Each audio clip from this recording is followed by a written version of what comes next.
কিছু না কিছু রিশান রাফার জন্য নিয়ে আসবে। এবারও মিস করে না, এবারও নিয়ে আসছে রিশানের জন্য জামা, তারপর জুতা। তো আসসালামু আলাইকুম ভিউয়ার্স, কেমন আছেন? আশা করি ভালো আছেন। আমি আল্লাহর রহমতে ভালো আছি। বড় ননদ আসছে, আর কি করছি সেটাই আপনার সাথে শেয়ার করবো। কি রান্না করলাম সেটাই আজকে আপনার সাথে বলবো, তো পুরো ভিডিওটা দেখবেন। তো আজকে সকালই আমি নাস্তা বানাই ফেলার পর রাতের বেলায় আমি মাছ মাংস সব কিছু নামাই রাখছি, কারণ আগের থেকে নামাই রাখলে হয় কি সকাল কাজ করতে সুবিধা হয়। তারপর আমি রাতের বেলায় পেঁয়াজগুলো কেটে রাখছিলাম। আসলে মাছ মাংস বোনা টোনা করলে হয় কি বা রান্না বান্না করলে পেঁয়াজটা একটু বেশিই লাগে, তো পেঁয়াজটা কাটতে রাখলে একটা ঝামেলা কম থাকে। তো রাতের বেলায় আমি পেঁয়াজটা কেটে একদম বক্স করে রেখে দিই, যাতে সকাল আমার ঝামেলা করতে না হয়। তো নাস্তা বানাতে অলরেডি আমার 9টা বেজে যায়। তারপর আমি মাছ মাংসগুলো সুন্দর ধুইতে চলে আসি। তারপর পিস মানে মুরগির পিসগুলো যেগুলো দিয়ে আমি রোস্ট করবো সেগুলো খুব সুন্দরভাবে ধুয়ে নিই। আর কলিজা তো খুব ভালোভাবে ধুতে হয়, যেহেতু এটা রক্ত বেশি থাকে। তার মধ্যে আবার চিংড়ি মাছ ডিম এগুলো সব কিছু আমি করে রাখছি, এগুলো সিদ্ধ করে রাখছি, এগুলো খুব সুন্দর করে ছিলে নিই। আর আমার শাশুড়িও আমাকে কাটাকাটিতে হেল্প করে। আমি লাউ দিয়ে বড় মাছের মাথা দিয়ে রান্না করবো, বড় মাছ বলতে আইন মাছের মাথা দিয়ে রান্না করব। আর ফার্স্টে আমি মাংসটা বসাই দিছি, কারণ মাংসটা তো হইতে টাইম লাগে।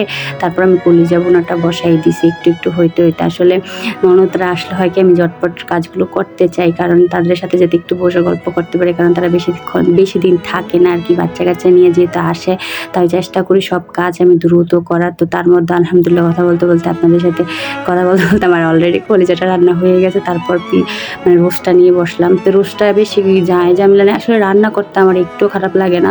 আসলে সব কিছু যদি সুন্দর করে গুছাই নিয়ে করতে পারি তাহলে আলহামদুলিল্লাহ ভালোই লাগে।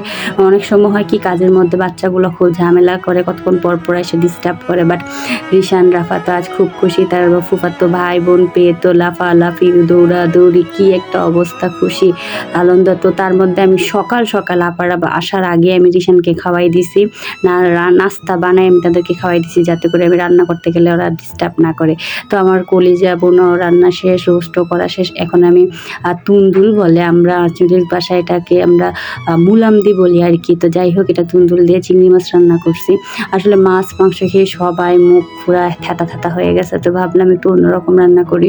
তার মধ্যে এটা একটা ছিল, আর একটা হচ্ছে লাউ দিয়ে আইন মাছের মাথা দিয়ে রান্না করছিলাম। আর মুলামদি সেটার মধ্যে এত পরিমাণ পানি ওঠে যে কি বলবো, মানে আমি কিন্তু একটু ঝোল দিই না আলাদা করে, এটার থেকে অনেক পানি উঠতেছিল চিংড়ি মাছ দিয়ে রান্না করার পরে।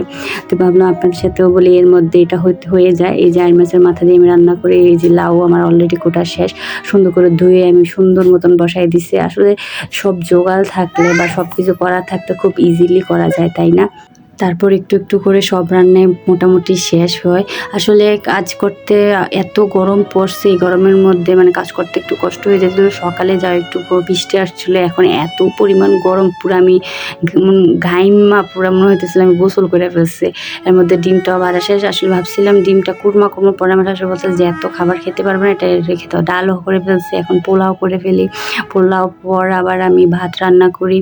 আসলে করতেছি তো ফাইনালি এই যে সবার রান্না করতে খাবার খাইতে দিয়ে দিলাম। তো যদি ভিডিওটা ভালো লাগে লাইক কমেন্ট শেয়ার করে পাশে থাকবেন। তো আজ এই পর্যন্তই, আল্লাহ হাফেজ।